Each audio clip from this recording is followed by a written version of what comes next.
Story store presenting DM माया शर्मा अपनी छोटी बहन रिया के साथ सादे कपड़ों में ऑटो रिक्शा से मॉल जा रही थी। रास्ते में एक चेक पोस्ट पर इंस्पेक्टर विजय ने ऑटो को रोका और चालाकी से कागजात मांगे। कागजात घर छूटने पर इंस्पेक्टर विजय ने 2000 की रिश्वत की मांग शुरू कर दी।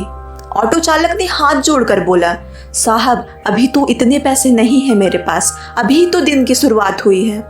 इंस्पेक्टर विजय ने सख्ती से कहा, तुम्हारे पास 2000 नहीं है?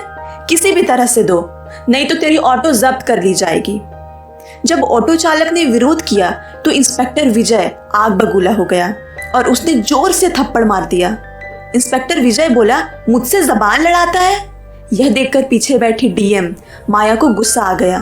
वह ऑटो से उतरी और पुलिस वाले से कहा, आपको इस ड्राइवर को थप्पड़ मारने का अधिकार किसने दिया?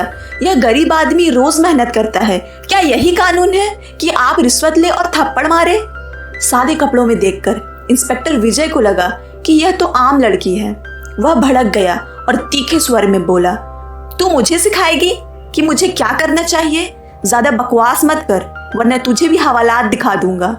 जब माया ने शांत रहते हुए कहा कि रिश्वत लेना कानून के खिलाफ है, तो इंस्पेक्टर विजय ने आपा खो दिया और उसने डीएम माया को जोर से थप्पड़ मार दिया और धमकी दी, तुझे और तेरी बहन दोनों को जेल में सड़ा दूंगा। थप्पड़ खाने के बावजूद माया ने अपने गुस्से को काबू में रखा और चुपचाप ऑटो में बैठकर मॉल चली गई। वह जानबूझकर अपनी पहचान उजागर नहीं कर रही थी। उन्होंने ठान लिया कि इस इंस्पेक्टर को सबक सिखाना ही पड़ेगा।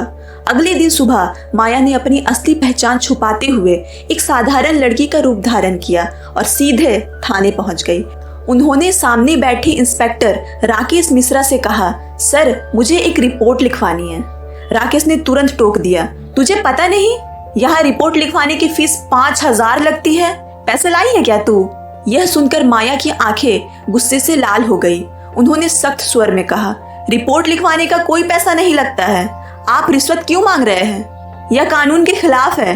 राकेश भड़क उठा और धमकाते हुए बोला, ज्यादा बकवास मत कर, वरना भी तुझे अंदर करवा दूंगा। निकल जा यहाँ से, वरना धक्के मार कर बाहर फेंकवा दूंगा।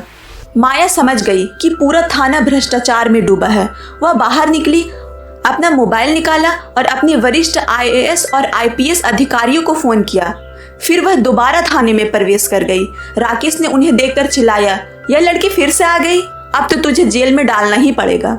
राकेश ने सिपाहियों को माया को बाहर निकालने का आदेश दिया। सिपाही जैसे ही आगे बढ़े, थाने के दरवाजे से कड़क आवाज गूंजी, रुको। वहां आईएएस और आईपीएस अफसरों का दल डीएम की गाड़ी लेकर खड़ा है। एक वरिष्ठ अधिकारी ने गुस्से में राकेश को देखते हुए कहा, बेहुदे इंस्पेक्टर, तुम्हारी वर्दी उतार दी जाएगी और जिंदगी भर जेल में सड़ोगे। राकेश के हाथ पांव कांपने लगे। इससे पहले कि वह सफाई देता, माया आगे बढ़ी और गूंजती हुई आवाजों में कहा, चुप रहो मिश्रा, मैं इस जिले की डीएम हूँ। मैंने अपनी आंखों से देख लिया है कि यहाँ आम जनता के साथ कैसा व्यवहार किया जाता है। अब समझ आएगा असली कानून क्या होता है।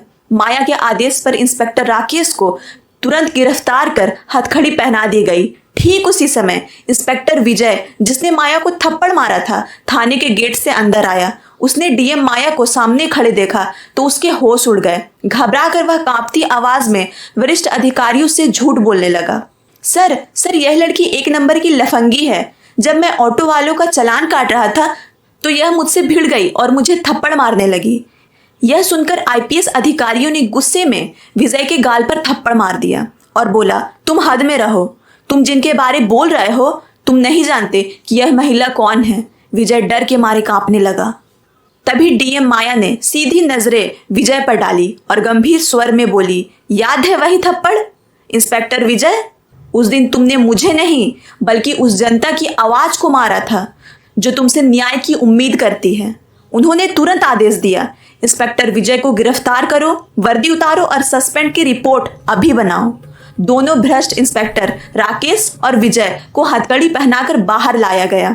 उनकी वर्दी उतार दी गई और उन्हें कैदी वाली ड्रेस पहनाकर सलाखों के पीछे ढकेल दिया गया, जहां वे अपने किए पर पछता रहे हैं।